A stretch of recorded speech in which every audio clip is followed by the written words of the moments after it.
ஹெர்ட்ஸ்னு சொன்னா வாடகை கார் தான் ஞாபகம் வரும். ஆனா அந்த பேருக்கு பின்னாடி ஒரு ஆச்சரியமான கதை இருக்கு. இந்த வாடகை கார், மஞ்சள் டாக்ஸி, இதுக்கெல்லாம் பின்னாடி இருந்த அந்த ஆள் யாரு? வாங்க, ஜான் ஹெர்ட்ஸை சந்திக்கலாம். சொல்லப்போனா அவரோடது ஒரு கிளாசிக் ராக்ஸ் டு ரிச்சஸ் கதை.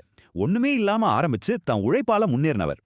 ஒரு கார் சேல்ஸ்மேனா ட்ரேட் இன் ஐடியாவை முதல்ல கொண்டு வந்ததே அவர்தான். ஆனா அதனால ஒரு சிக்கல் வந்துச்சு. யாரும் வாங்காத விலை அதிகமான பழைய கார்கள் நிறைய சேர்ந்துடுச்சு. இந்த பிரச்சனை தான் போக்குவரத்தையே மாத்துச்சு. ரேட் கம்மியா இருந்தா டிரான்ஸ்போர்ட்டுக்கு ஒரு பெரிய புது மார்க்கெட்டையே உருவாக்கலான்னு ஹெர்ட்ஸ் புரிஞ்சுக்கிட்டாரு.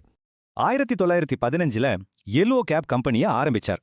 சர்வீஸ், மெயின்டெனன்ஸ்னு பல புது டெக்னிக்ஸையும் அவர்தான் கொண்டு வந்தார். ஆனா அவரோட புதுமையான யோசனைகள் இதோட நிக்கல. மார்க்கெட்ல இன்னொரு வாய்ப்பை சரியா பார்த்தார். கஸ்டமர்ஸுக்கே நேரடியா காரை வாடகைக்கு விடுற பிசினஸை ஆரம்பிச்சார். அது இன்னைக்கு ஒரு பெரிய global company.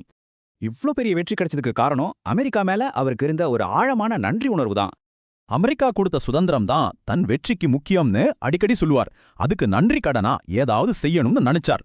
Soviet union ஸ்புட்னிக்கை launch பண்ணதும் அமெரிக்காவுக்கு சயின்ஸ்ல முதலீடு செய்ய வேண்டிய கட்டாயம் உண்டாச்சு.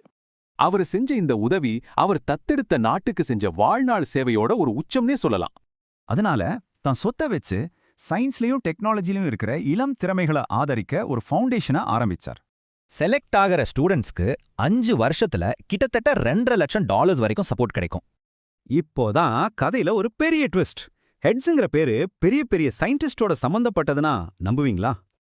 இந்த ஹெட்ஸ் ஃபெல்லோஸ்ல நோபல் பரிசு வாங்கினவங்க, டெக் உலகின் ஜாம்பவான்கள், பெரிய ராணுவ அதிகாரிகள்னு எல்லாரும் இருக்காங்க.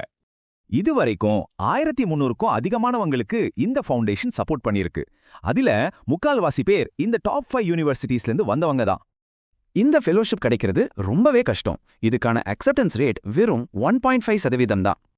அன்னைக்கு ஜான் ஹெர்ட்ஸ் காட்டின அந்த நன்றி இன்னைக்கு அமெரிக்காவோட புது கண்டுபிடிப்புகளுக்கு ஒரு பெரிய இன்ஜினா மாறியிருக்கு. ஒரு சாதாரண மஞ்சள் டாக்ஸில ஆரம்பிச்சு நோபல் பரிசு வரைக்கும் ஜான் ஹெர்ட்ஸோட கதை புதுமை எப்படி தலைமுறைகளையே உருவாக்கும். மேலும் சுவாரஸ்யமான தகவல்களுக்கு லைக், சப்ஸ்கிரைப் மற்றும் கமெண்ட் செய்யுங்கள். இது மேலும் தகவல்களை பதிவேற்ற எங்களை உற்சாகப்படுத்தும். நன்றி, வணக்கம்.